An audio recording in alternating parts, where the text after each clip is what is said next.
Bom dia, muito bom dia a todos os nossos amados e preciosos ouvintes que estão nos acompanhando.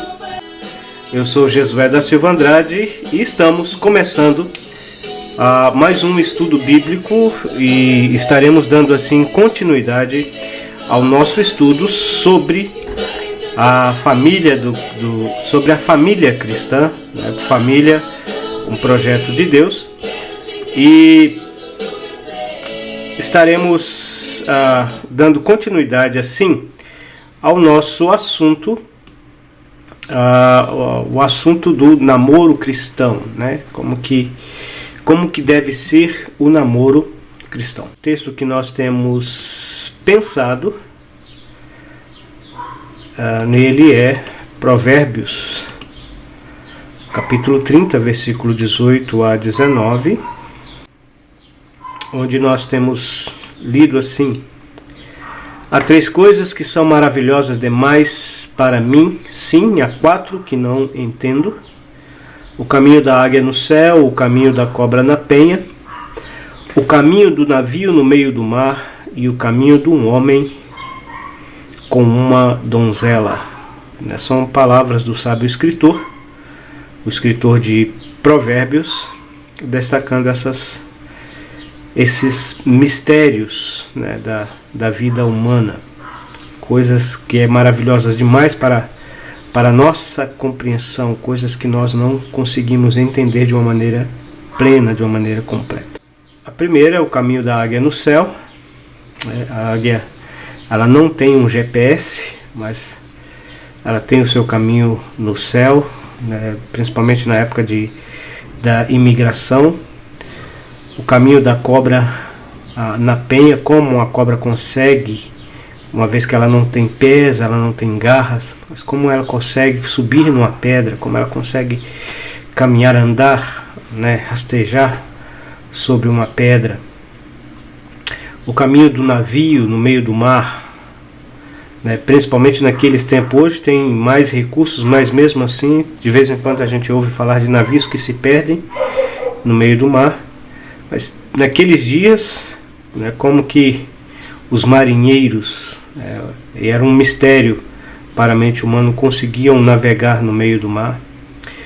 E o caminho do homem com uma donzela é algo que está além da nossa compreensão, e o ponto de vista do escritor de Provérbios é o ponto de vista da terra, né, debaixo dos céus. Então, assim, do ponto de vista humano, é algo incompreensível. É algo incompreensível, e é um tema, nós já falamos sobre isso, é um tema que muitos livros já foram escritos sobre isso, muitos romances, mas nós temos na palavra de Deus princípios que podem nos orientar em relação a este assunto. Já vimos os conceitos do namoro, o conceito popular, que diz que é uma fase da vida, né? Mas não é. O namoro cristão não é uma fase da vida, não deve ser encarado como uma fase da vida, porque ele é um assunto muito sério. O conceito bíblico, né, a palavra namoro não aparece nas Escrituras Sagradas, mas nós podemos encontrar princípios que podem ajudar o jovem cristão, o jovem recém-convertido, aqueles que pretendem constituir uma família, né, e que estão em busca de uma companheira, ou as moças que estão em busca de um companheiro. Existem princípios na palavra de Deus. Salmo 119, versículo 9 diz isso: como purificará o jovem o seu caminho, observando-o segundo a sua palavra. Não é ouvindo as músicas seculares, que aliás são péssimos exemplos, não é vendo filmes, não é acessando, seguindo influencers, né, os chamados assim influencers do YouTube, do Facebook, os blogueiros. Não é. É seguindo os princípios estabelecidos na palavra de Deus. E o casamento, ele deve ser o objetivo do namoro. Então, o namoro, ele é coisa séria, ele ele deve ter por objetivo glorificar a Deus, nós já vimos isso. Estou passando aqui o PowerPoint, deixa eu colocar aqui para você acompanhar comigo. A gente só está fazendo uma revisão, né? Então, ele não é diversão, não é um período de diversão, onde você vai passar tempo. Não é passatempo. Ele não é oportunidade de novas experiências. E essas novas experiências, isso é perigoso, porque essas chamadas novas experiências, né, inclui práticas sexuais pecaminosas e abomináveis aos olhos de Deus. E o jovem cristão, ele é atacado constantemente pelas mídias sociais, nas escolas que eles têm que frequentar, que eles vão frequentar, principalmente quando o jovem cristão pretende seguir alguma carreira profissional. Ele vai lidar com essas ideologias que são perversas, que são pecaminosas, que são abomináveis aos olhos de Deus. E veja bem, nós não odiamos as pessoas, tá? A gente tem que deixar isso bem claro. O cristão, a Bíblia ensina que o cristão deve amar o seu próximo como a si mesmo, independente da religião, da ideologia, da opção sexual dessa pessoa. Então, nós não odiamos as pessoas, nós não podemos odiar as pessoas que praticam estas coisas. Tá? Aliás, essas pessoas são pecadores que carecem da graça e da misericórdia de Deus, que precisam ser salvas pela graça e a misericórdia de Deus.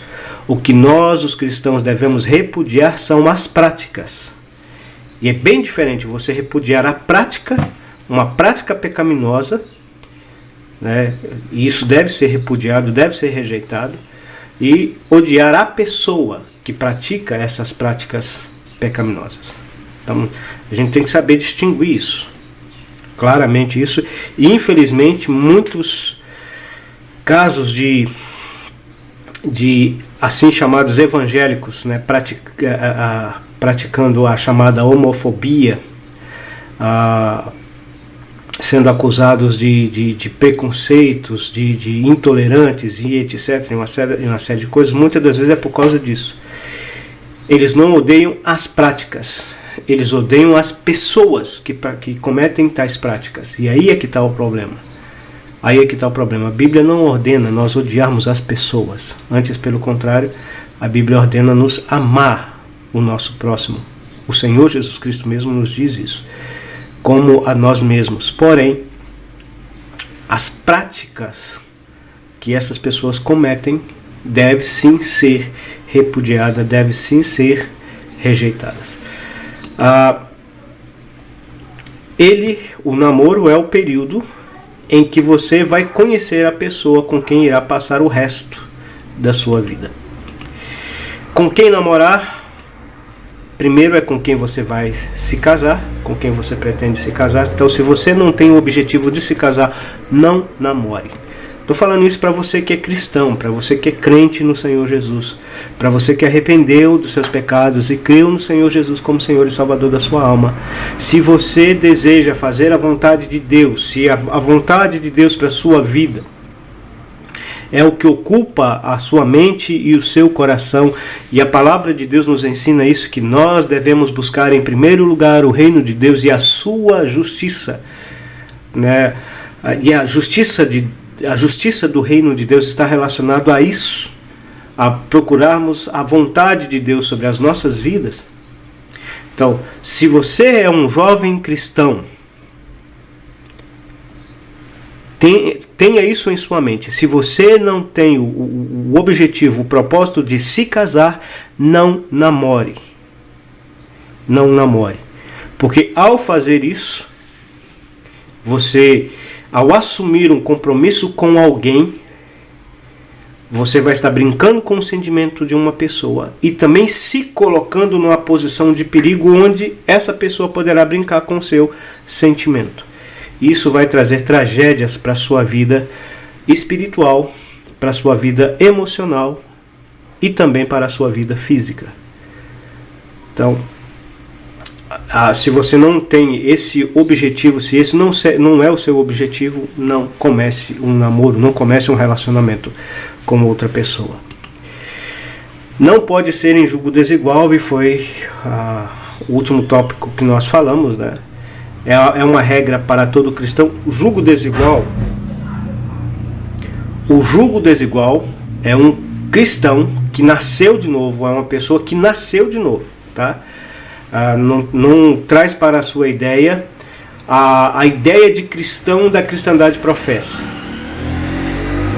A pessoa que nasceu de novo, que verdadeiramente arrependeu de seus pecados e creu no Senhor Jesus Cristo. Se você nasceu de novo, você tem que procurar se casar com uma pessoa que também nasceu de novo. Isso é um princípio. Mas fulana ou fulano é de determinada igreja, ele frequenta a igreja.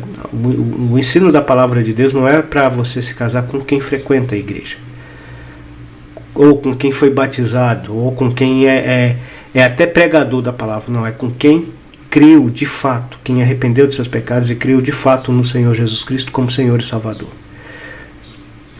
A pessoa pode ser até um pregador, mas se ele não nasceu de novo e você nasceu de novo, você creu no Senhor Jesus Cristo verdadeiramente como seu Senhor e Salvador pessoal, e você está namorando com essa pessoa com o objetivo de casar, e você percebe que ela ainda não nasceu de novo, e você prossegue com esse relacionamento, pode ter certeza, você está dando um passo para a desobediência à palavra de Deus, tá? O julgo desigual é crente com o incrédulo, e infelizmente na cristandade professa, principalmente no meio evangélico, existem muitas pessoas que dizem ser cristãos, que dizem ser crentes no Senhor Jesus Cristo, que professam ser evangélicos, mas ainda são incrédulos, ainda não nasceram de novo. Mas como eu vou saber disso? Ore. Deus conhece todas as mentes e os corações. Ore, peça a Deus. Peça a Deus que mostre a você. Com toda certeza, Deus irá mostrar. A palavra de Deus ensina isso bem claro. O Senhor Jesus Cristo, não é o nosso assunto, não é o nosso tema, mas ele fala, né? Qual filho que pedindo ao pai pão, este lhe dará uma pedra, ou lhe pedindo um ovo, esse lhe dará um escorpião, ou lhe pedindo peixe, esse lhe dará uma cobra, uma serpente. Um pai humano não faz isso, e o Senhor Jesus Cristo fala isso, né? Se vós, sendo maus, sabeis dar boas dádivas aos vossos filhos. O ser humano, né? O ser humano, ele é mau. A natureza do ser humano, ela é má, porque ela é pecaminosa. Mas mesmo assim, nós sabemos dar coisas boas aos nossos filhos. Então, o nosso Pai, o nosso Deus, no momento em que você arrependeu e creu no Senhor Jesus Cristo como seu Senhor e Salvador, você se tornou um filho de Deus. Ele sabe todas as coisas. E se você tem colocado a sua vida nas mãos dele e se humilhado e buscado a vontade dele para a sua vida, ele vai te mostrar se essa pessoa com quem você está se relacionando, né, com quem você está namorando com o objetivo de casar, se ela é filha dele ou não, se ela é verdadeiramente um salvo por ele ou não, ele vai mostrar. E se ele mostrar, por que você vai prosseguir nesse relacionamento? Porque vai dar errado, né? Vai dar errado. Então, ele é um bom pai e ele dá boas dádivas aos seus filhos. Então, entenda isso. Nós já vimos, né, seja homem ou mulher, seja batizado ou não, seja solteiro ou viúvo, você pode assistir o último vídeo que nós falamos, nós abordamos cada um desses tópicos, seja espiritual ou carnal. Carnal aqui muitas pessoas entendem errado, principalmente os seguidores da heresia da salvação pelos frutos. né? Eles não conseguem entender aqui o crente carnal e o crente espiritual.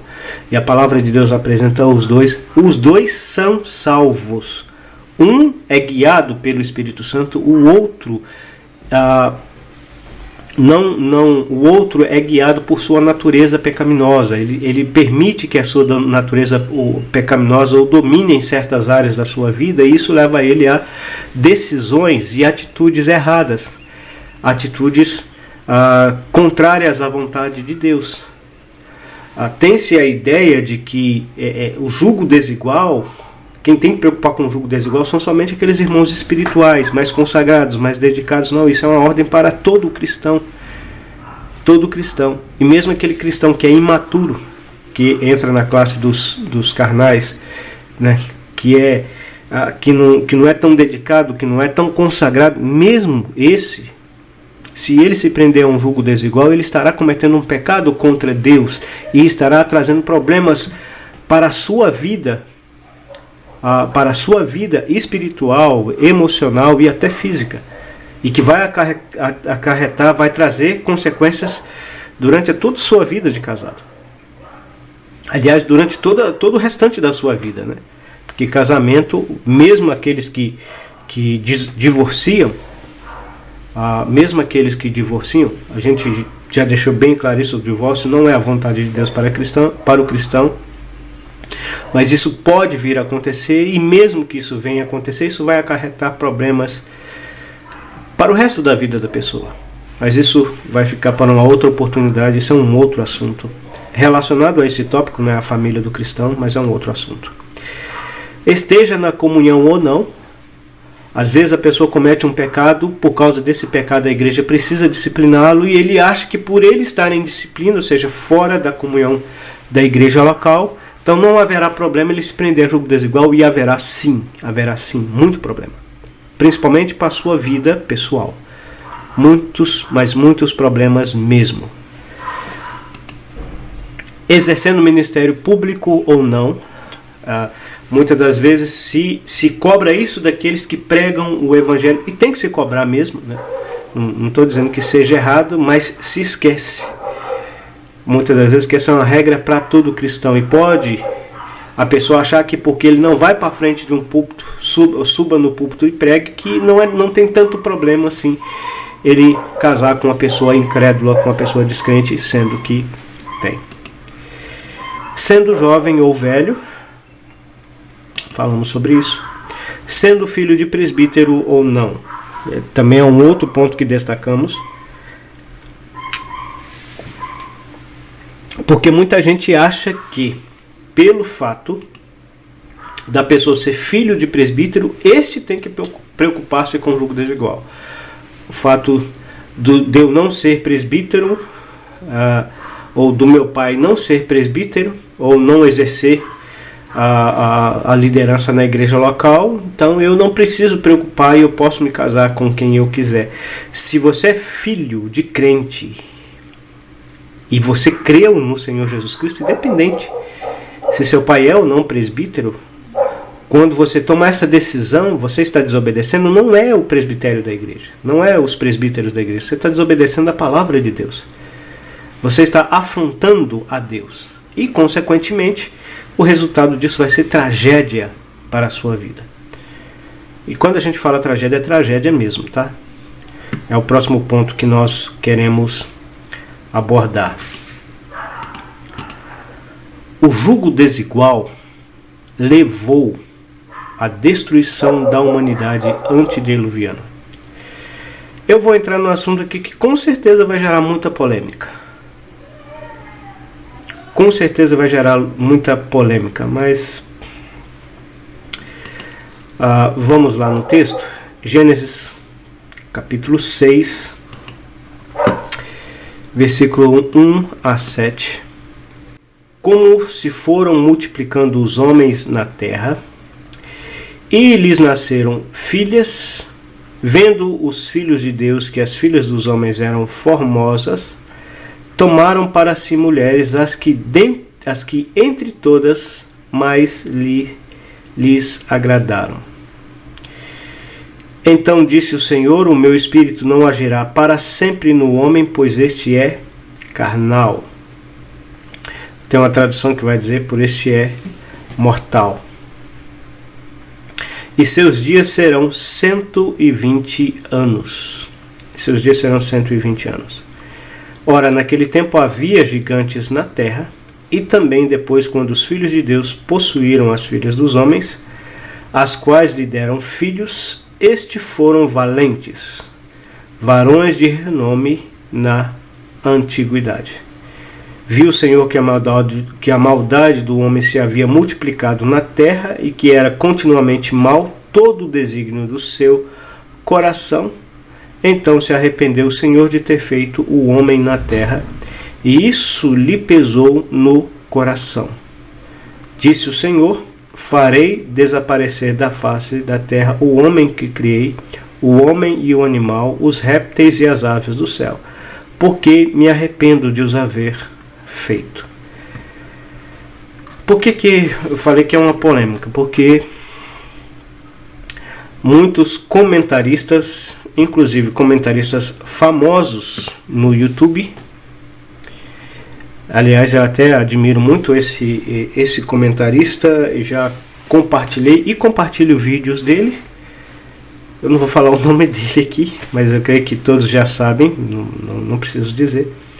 Mas esse comentarista, e assim como muitos comentaristas da palavra de Deus, acredita que esses filhos de Deus aqui eram os anjos. E apresentam as suas teorias mirabolantes, né? Teorias que vão além daquilo que as Escrituras Sagradas ensinam. Não vou entrar nessas teorias, o tempo não permite, não vou entrar no pormenor desse assunto, mas eu não creio que aqui esteja falando de filhos, os filhos de Deus aqui seja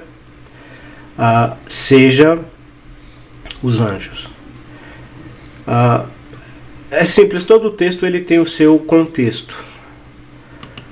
Se você vir no capítulo 4 de Gênesis, você vai ler sobre a descendência de Caim, né, que matou a seu irmão Abel. Você vai ler da descendência dele e o que essas pessoas vieram a fazer, né? Se tornaram os primeiros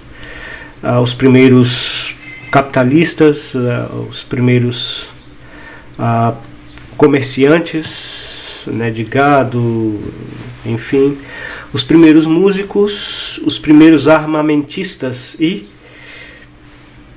pessoas que trabalhavam com metal, né?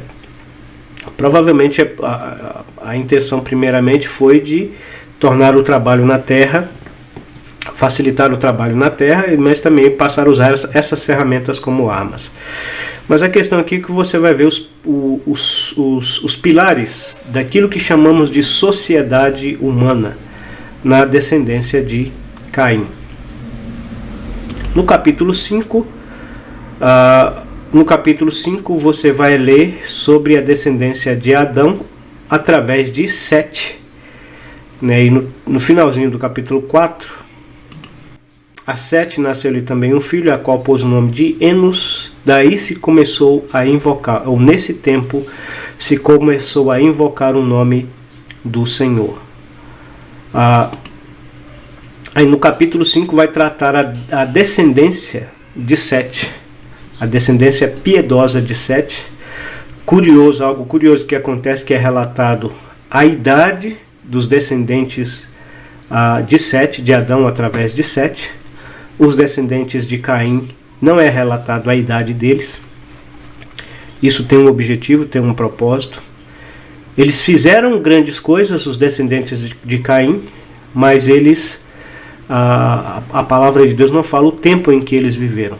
Já a descendência de Sete, não é relatado o que eles fizeram, mas é relatado o tempo deles, e é sempre relatado, né?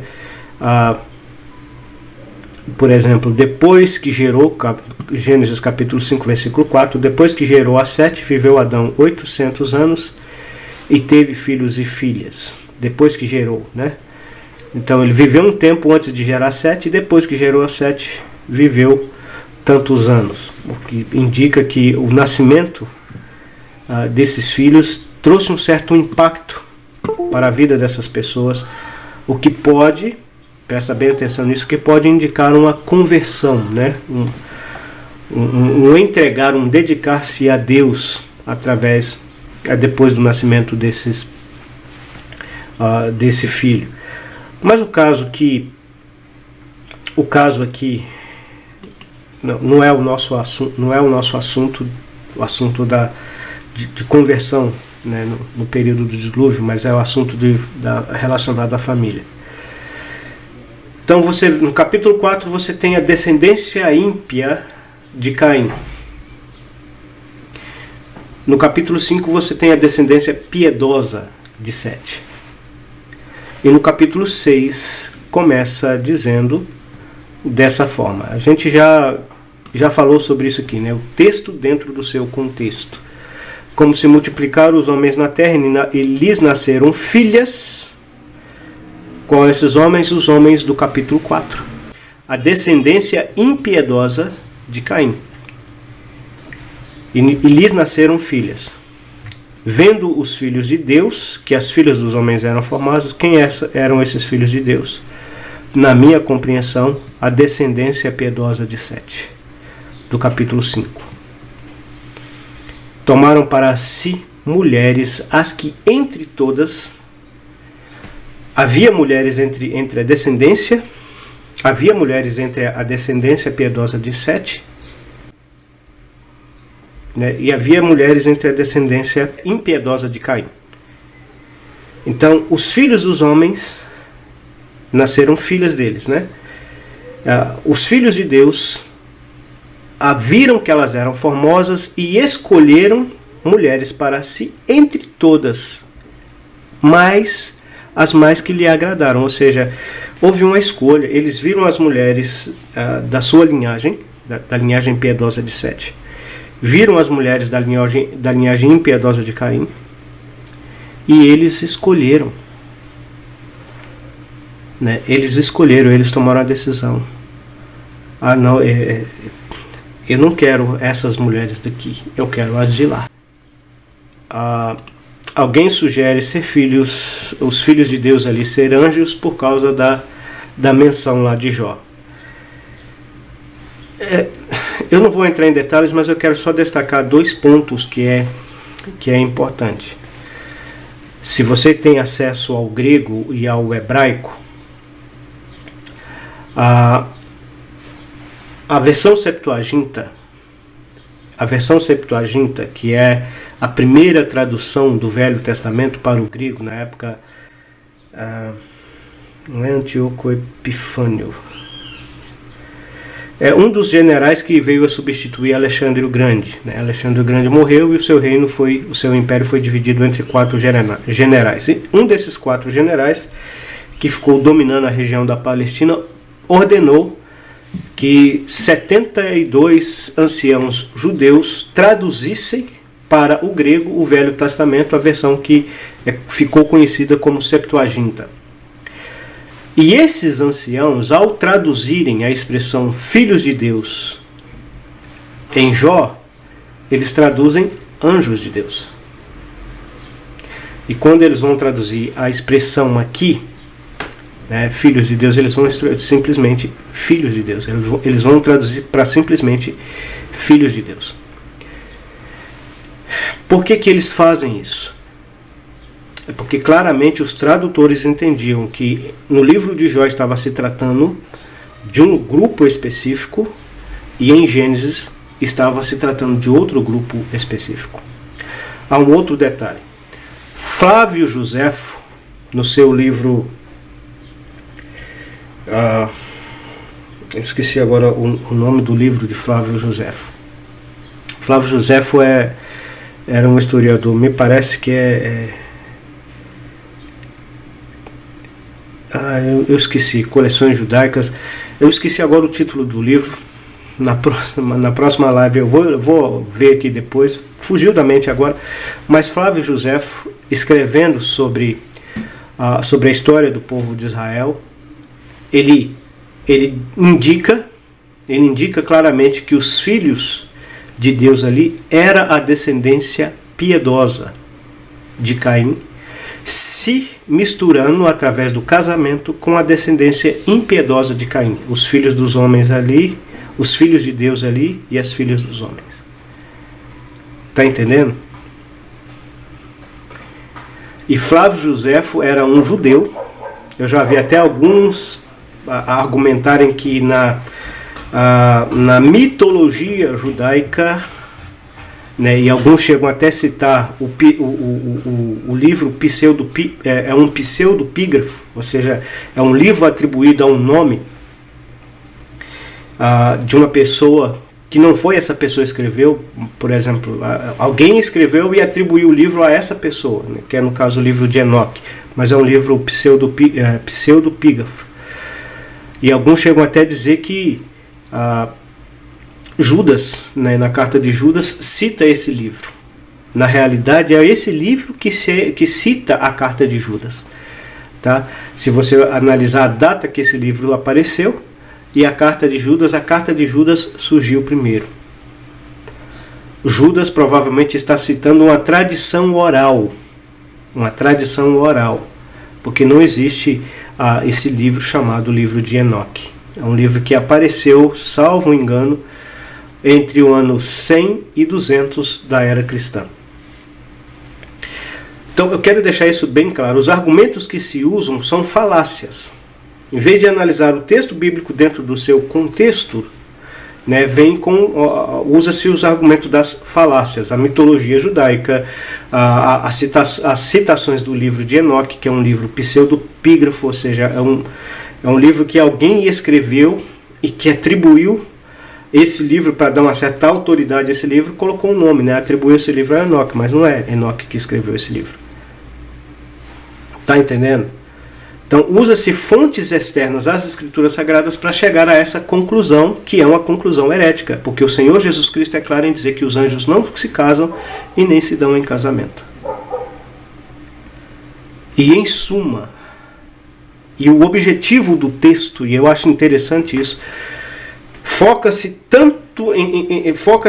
em saber de quem eram os filhos de Deus, se eram os anjos, se não eram os anjos, que se perde o sentido do texto. A lição que o texto está ensinando. E qual que é a lição que o texto está ensinando? O jugo desigual levou à destruição da humanidade antediluviana. Ela começou aí. E você analisando o texto, que é o próprio texto em si, vendo os filhos de Deus, que as filhas dos homens eram formosas, tomaram para si mulheres, as que entre todas mais lhes agradaram. Então disse o Senhor: o meu espírito não agirá para sempre no homem, pois este é mortal ou carnal. Eu estou olhando aqui a atualizada, né? A corrigida, porque ele também é carne, mas tem acho que é a contemporânea que vai dizer isso. Eu não tenho a contemporânea aqui, porque este é mortal. Porém, os seus dias serão 120 anos. Havia naqueles dias gigantes, já havia naqueles dias gigantes. Eles dizem que esses gigantes aqui eram oriundos da união desses filhos de Deus com as filhas dos homens. Mas o texto já diz aqui: havia gigantes na terra. Já havia gigantes na terra. Provavelmente uma má formação genética, né? Até hoje existe o gigantismo, existe pessoas muito grandes nos nossos dias, muito altas em nossos dias. E também depois, quando os filhos de Deus, e olha para você ver, depois, o texto aqui é claro ainda, né? É depois, já havia gigantes na terra, e depois, quando os filhos de Deus, que na minha compreensão, e já destaquei aqui o porquê que eu compreendo dessa forma, eu creio que está dentro da exegética bíblica e dentro da hermenêutica bíblica, os filhos de Deus aqui serem a descendência piedosa de Sete. Os filhos de Deus entraram as filhas dos homens, e elas lhe geraram filhos. Foi depois, já havia gigantes na terra. O versículo 4 é interessante isso. Havia, né, já derruba a tese que os gigantes aqui era a descendência, era a mistura, né, dos anjos com as filhas dos homens. Não, já havia gigantes na terra. Quem eram esses gigantes? Provavelmente anomalias genéticas, que, né, como o gigantismo, que é uma anomalia genética, e tem o nanismo, que é também outra anomalia genética. Então entraram as filhas dos homens e delas geraram filhos. Estes eram homens valentes. Homens valentes. Esses valentes aqui, a ideia aqui é de pessoas que não tinham nenhum respeito, nenhum temor para com as coisas de Deus. Pessoas que desafiavam a Deus. Pessoas que quebravam completamente os padrões, os princípios estabelecidos por Deus para serem guiados, para serem o guia naqueles dias, né? E naqueles dias era o período da dispensação da consciência, onde Deus se revelava a sua vontade para o homem através da consciência, e esse decidia obedecer ou não a sua consciência. O resultado disso, da desobediência do homem, é que levou valentes, ou seja, homens que desafiavam a Deus, que iam contra a sua própria consciência e a consciência das demais pessoas, sendo homens violentos. Os varões de fama da antiguidade. Esses varões de fama, provavelmente, foi deles que surgiram as lendas, as grandes lendas que vieram a se tornar os deuses das várias mitologias existentes pelo mundo afora. Então, mas da onde surgiu essa geração? Essa geração surgiu através dessa mistura. Você já observou que quando um crente, um servo de Deus ou uma serva de Deus tem a infeliz decisão, isso é prático, isso é fácil da gente observar isso na nossa vida. Observa, quando um irmão ou uma irmã tem a infeliz decisão de desobedecer a Deus e se casar em julgo desigual, você já observou o quanto é difícil a conversão dos seus filhos? Quanto fica difícil? Já observou isso? Eu sei de casos assim, de irmãs e irmãos que choram pela conversão dos seus filhos, mas os seus filhos são rebeldes, e rebeldes ao extremo. Por que será? Não é à toa. Há casos que tanto o pai quanto a mãe é crente e os filhos são rebeldes, mas em quase todos os casamentos que aconteceram em julgo desigual, você pode observar isso: filhos extremamente rebeldes. Extremamente rebeldes. Por que será? Não é à toa. O julgo desigual levou à destruição da humanidade. O texto é claro, né, que o Senhor viu que a maldade do homem se multiplicara sobre a terra, e é interessante que isso, a maldade do homem, né, a maldade do homem, não é a maldade dos filhos de Deus, mas é a maldade do homem. Então, o que indica que e no caso aqui, né, está no singular, porque é no sentido da humanidade, que é descendência de Adão e Eva, né, a humanidade, se multiplicara sobre a terra, que toda a imaginação dos pensamentos de seu coração era só má continuamente. Então, o Senhor viu a maldade do homem, a maldade do coração do ser humano. E por quê? Por quê? Porque mesmo aqueles que invocavam, né, começaram bem invocando o nome do Senhor, com o passar do tempo, caíram nesse pecado ao virem as filhas dos homens, né, no caso, as filhas da descendência impiedosa de Caim, agradaram-se delas e contraíram casamento com elas, tendo assim tendo assim uma geração de filhos completamente irreverentes em relação a Deus e a sua vontade para com o homem. O jugo desigual é coisa séria. O jugo desigual tem destruído vidas espirituais. O jugo desigual tem destruído igrejas. O jugo desigual tem destruído famílias. O jugo desigual tem lançado filhos e filhas de crentes no inferno. Ele cresce sem ter uma base sólida, porque a mãe crê em uma coisa, o pai em outra completamente diferente, e ele cresce dividido. E quando chega a uma certa idade, ele vai ser alguém rebelde, completamente rebelde, porque cresceu sem ter uma base para se espelhar. Porque aquilo que era para ser unido, o homem como cabeça da casa e a mulher submissa ao homem, ele vê o antagonismo, ele vê um confronto, porque vai levar a confrontos. O pai vai querer algo para os filhos e a mãe vai querer outra coisa.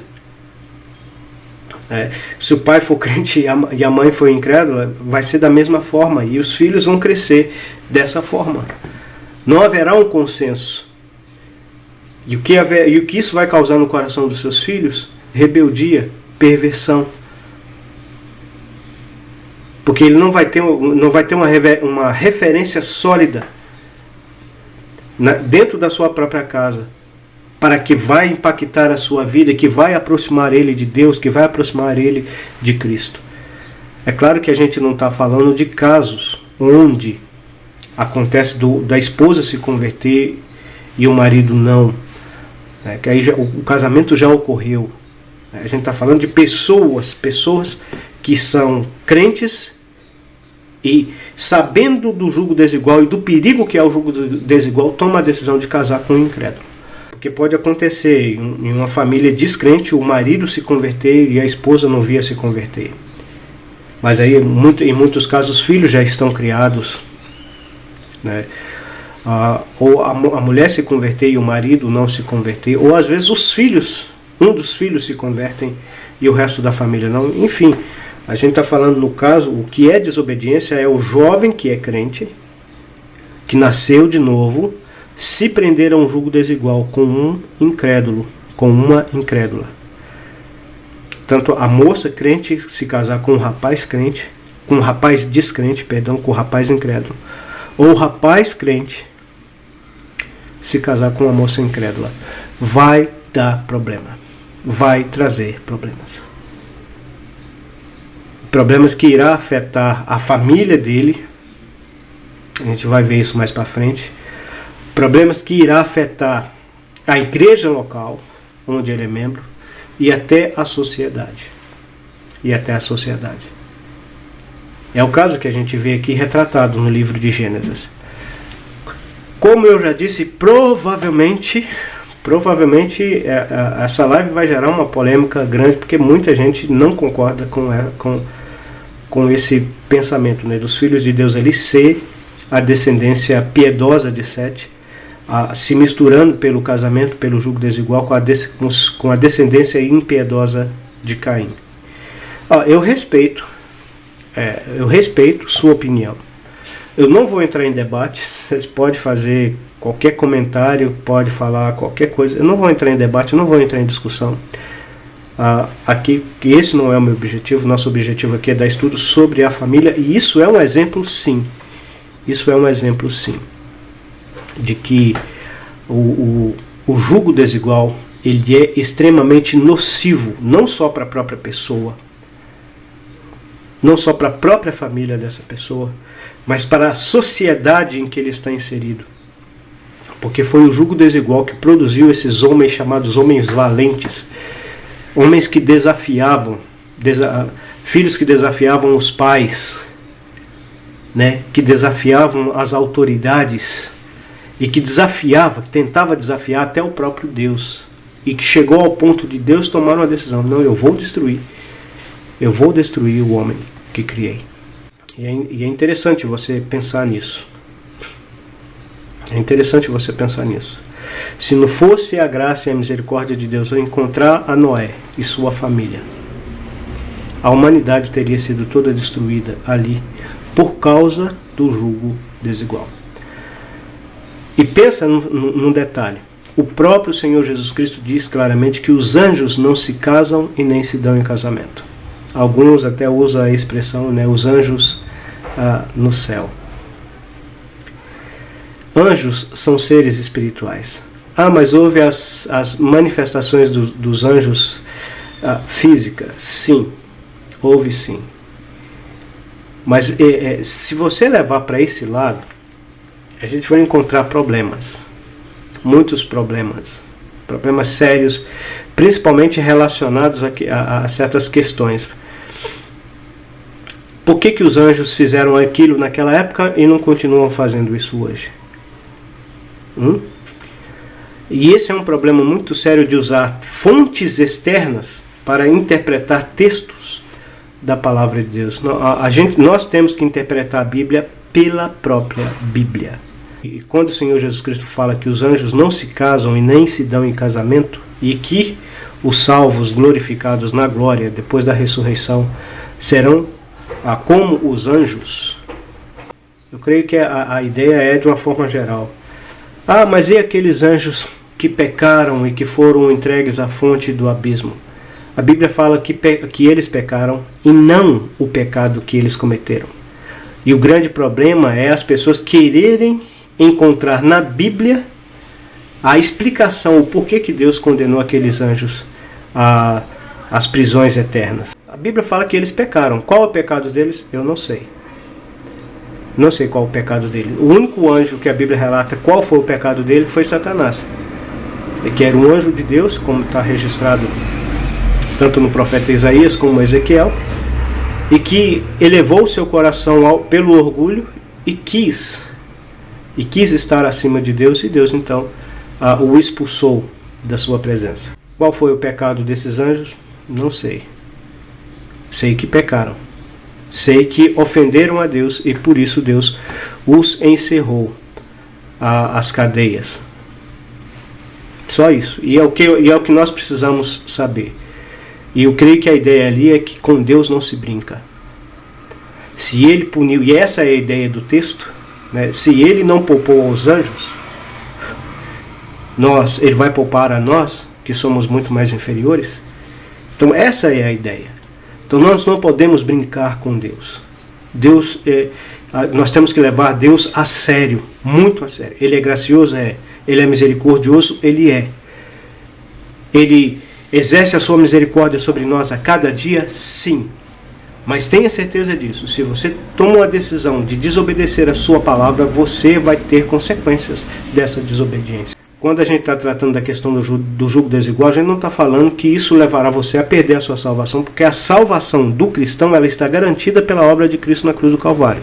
Mas com toda certeza você terá problemas sérios na sua vida espiritual, na sua vida emocional e provavelmente não, e também na sua vida física. Então toma cuidado. Jugo desigual é coisa séria. E como já falamos no último texto, no último estudo, a mesma palavra que a palavra de Deus usa, né, nós sabemos que nós não podemos matar, por quê? É porque Deus disse não matarás. Nós sabemos que não devemos roubar, por quê? É porque Deus disse não furtarás. Nós sabemos que nós não podemos adulterar, por quê? Porque Deus disse na sua palavra, não adulterarás. Por que o crente não pode se prender a um jugo desigual? Por quê? Não é porque a igreja A, B, ou C ou D fala que não pode. É porque Deus, na sua palavra, é claro, não vos prendais a um jugo desigual com os infiéis. E se você tomar essa decisão, pode ter certeza, você vai ter consequências e consequências trágicas na sua vida e que também afetará a vida dos seus familiares e que afetará também a vida da igreja local e até a sociedade em que você está inserido. Então presta bem atenção nisso. Mas eu vou deixar aqui para você, se você quiser estudar, ler na sua casa, a gente irá comentar sobre esse próximo ponto dessa questão do jugo desigual, as consequências do jugo desigual. O jugo desigual quase destruiu a nação de Israel. Aí você vai observar Gênesis 26, 34 a 35, 27, 46, 28, 6 a 9, Gênesis 36, 8 a 16, Deuteronômio 25, 17 a 19, Esther 3, 1 e depois versículo 5 a 15. Leia esses textos e você vai observar isso. O jugo desigual levou à destruição da humanidade antediluviana, que nós acabamos de ver. O jugo desigual quase destruiu a nação de Israel. Então, quando nós falamos de jugo desigual, estamos falando de coisa muito séria. Isso não é uma brincadeira, isso não é porque os irmãos da igreja estão implicando com você, ou não estão querendo que você seja feliz, não estão querendo que você não estão querendo que você tenha o direito de escolher. Não, você tem. Nós aconselhamos, a palavra de Deus, ela orienta, ela dá essa ordem para os servos de Deus, e a igreja aconselha e ensina que você deve obedecer para o seu próprio bem, para o seu próprio bem espiritual, para o próprio bem da sua família, para o próprio bem da igreja local onde você é membro e para o próprio bem da sociedade onde você está inserido.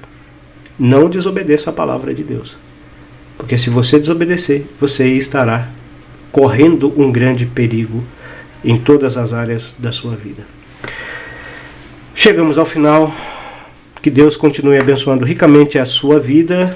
Que Deus abençoe e até a próxima live, se o Senhor assim nos permitir. Tchau, tchau.